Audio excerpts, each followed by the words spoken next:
د کاړې ټوله لاره د کاړې په ټوله لاره د روډ په غاړه کې الۍ ګل شوي دینه. پلار مې افلاطون نه و خو ویل به یې خېټه غزل نه غواړي ډوډۍ غواړي. نامونه ملګرو، زه یم ستاسو ورور ستاسو ملګری رحمان بنیری. پرون مې د نظر نه د حضرت علي ګران یوه ټپه تېره شوله چې د کاړې په ټوله لاره د کاړې په ټوله لاره د روډ په غاړه کې الۍ ګل شوي دینه. په دې ټپه کې دومره توان و چې اگر چې په ذهن کې مې و چې دوی سره به یو پروګرام ریکارډ کوم، خو هغې کې دومره توان و، دومره کشش و، یا زمونږ چې کوم علاقایي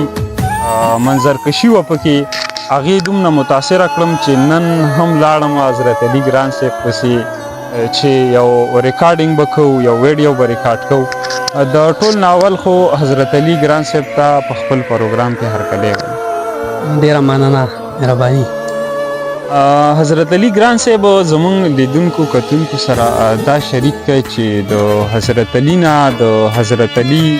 ګران پورې دا سفر چې دی یا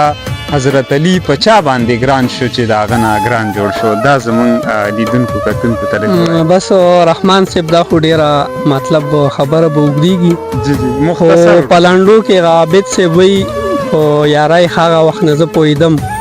چې نه په بد او نه په ښه پوهېدم. نو مطلب د وړوکوالي نه خو شعر او شاعرۍ سره شوق و، او دا چې دی نو بس دا شعر خو یو الهامي شی دی، نو قانون سره خو بیا مطلب خامخا به وروستو څه نه څه لفظ تړن و خو ورسره بیا ګران مې والله مطلب د ملګرو په مشوره باندې منتخب کړو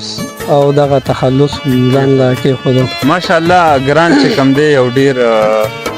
ښه شاعر دی، تقریبا چې بلا مواد دی ورسره، خو صاحب کتاب نه دی. څه وجه ده چې کتاب نه شایع کوئ یا لیټ کولو ته توجه ورکوئ؟ نو اصل کې کتاب تقریبا مواد خو ما سره اوس هم برابر دي، خو کتاب چې څومره لیټ ټایم کې چاپ شي نو دومره به لیکل پاخه شي، نو خلک به هم خوښوي او په شعر کې به صحیح لکه څوک پکې څه مطلب زده کړه کولی شي یا به پکې څه پیغام وي خلکو لپاره. نو دې دپاره چې څومره زوام لیټ شي نو دومره به لیکل پاخه او اوس لکه که زه چاپ کړم نو هغه شان مواد ما سره نشته چې د خلکو په معیار به برابر وي. حضرت علي ګران صاحب دا راته ووایي چې یو طرف ته د پښتو شعر و شاعرۍ د پښتو ادب چې کوم ګلستان دی، باغ دی، د هغې آبیاري